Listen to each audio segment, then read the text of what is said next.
My name's Kemp Burdette. I'm the Cape Fear Riverkeeper.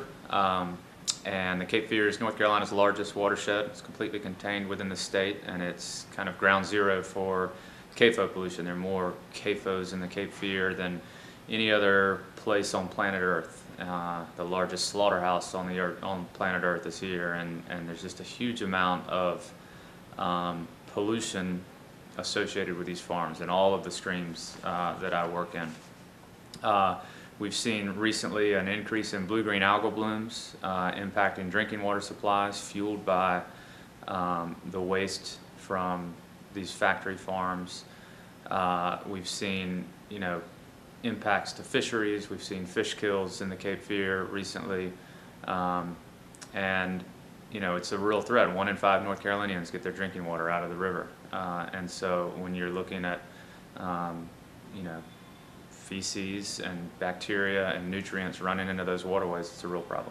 Yeah, right now we're responding to an effort by industry to reclassify parts of the Cape Fear estuary and to degrade the water quality classification to swamp water, and that's problematic because the premise of that doesn't take into account the fact that we literally have thousands of industrial facilities, CAFOs, that are discharging waste into the river, and by lowering the water quality standard there, we're basically giving these guys a free pass. In the Cape Fear, we deal with 2 different kinds of factory farms. We deal with swine, which has been a problem in the Cape Fear for decades, and we also deal with poultry CAFOs, and they are different, but they have the same problem, which is way too much waste produced in a small area. And so what happens is on these swine farms,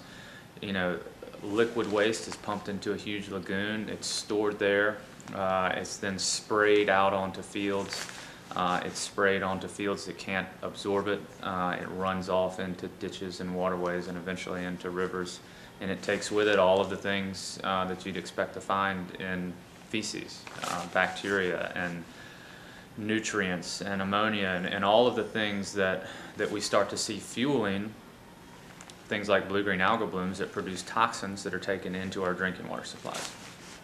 In the case of poultry, that same waste with those same constituents is just a dry waste, and it's a little bit more difficult for a few reasons to understand, because it moves. It can be loaded into trucks and moved around, and there's very little that the state is willing to share with groups like ours about how poultry CAFOs operate.